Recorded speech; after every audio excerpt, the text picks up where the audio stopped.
শিৱসাগৰৰ নামতি প্ৰেছ ক্লাবৰ প্ৰাক্তন সম্পাদক, অসমীয়া গদ্য সাহিত্যৰ শক্তিশালী লেখক, বিশিষ্ট কবি, নিবন্ধকাৰ, এগৰাকী আপোচবিহীন জ্যেষ্ঠ সাংবাদিক, শিক্ষক প্ৰয়াত জয়ন্ত কুমাৰ চুতীয়াৰ আদ্যশ্ৰাদ্ধৰ দিনা তেখেতৰ বাসগৃহত নামতি প্ৰেছ ক্লাবৰ উদ্যোগত এখনি স্মৃতিচাৰণ সভা অনুষ্ঠিত হয়। নামতি প্ৰেছ ক্লাবৰ সভাপতি ৰাতুল শৰ্মাই পৌৰোহিত্য কৰা আৰু সম্পাদক জিয়াৰুদ্দিন আহমেদে উদ্দেশ্য ব্যাখ্যা কৰা সভাখনত প্ৰয়াত জয়ন্ত কুমাৰ চুতীয়াৰ প্ৰতিচ্ছবিৰ সন্মুখত বন্তি প্ৰজ্বলন আৰু পুষ্পাঞ্জলি অৰ্পণ কৰে উপস্থিত গুণমুগ্ধসকলে।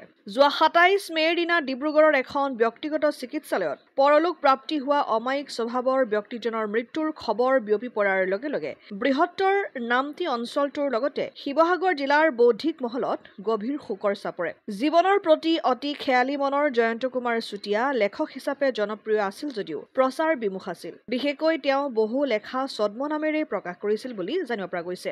অসাধাৰণ শব্দচয়ন আৰু নিজস্ব লেখাৰ শৈলীৰ বাবে খ্যাতি আৰু যশস্যাৰ পিছে পিছে কোনো কালে দৌৰি নুফুৰা স্বাভিমানী জয়ন্ত কুমাৰ চুতীয়া লেখক হিচাপে বন্ধুসকলৰ মাজত যথেষ্ট জনপ্ৰিয় আছিল। শুকুৰবাৰে জয়ন্ত কুমাৰ চুতীয়াৰ স্মৃতিচাৰণ সভাখনত ভালে সংখ্যক গণ্যমান্য ব্যক্তি, বহু অনুষ্ঠান প্ৰতিষ্ঠান আৰু দল সংগঠনৰ বিষয়ববীয়াই অংশগ্ৰহণ কৰে। নামতি অঞ্চলৰ নহয়, শিৱসাগৰ জিলাখনৰে এটি সাহিত্য জগতৰ চিনাকি নাম জয়ন্ত চুতীয়া আমাৰ মাজৰ পৰা আজি তাৰিখৰ পৰা 11 দিনৰ আগতে পৰলোকলৈ গমন কৰিলে। আজি তেখেতৰ 11 দিনীয়া আদ্যশ্ৰাদ্ধ।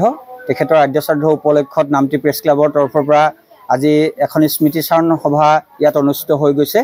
এই স্মৃতিচাৰণ সভাৰ জৰিয়তে আমি জয়ন্ত চুতীয়া দেৱক আগন্তুক দিনত আমি জীয়াই ৰাখিবৰ কাৰণে তেখেতৰ মাহেকীয়া তিথিৰ এখনি বৃহৎ আকাৰৰ স্মৃতিগ্ৰন্থ প্ৰকাশৰ আমি ব্যৱস্থা কৰিছোঁ। আৰু আজি আহ্বায়ক সমিতি ইতিমধ্যে ৰাজহুৱাকৈ আদ্যশ্ৰাদ্ধৰ স্থলীতে আহ্বায়ক সমিতি গঠন হৈছে।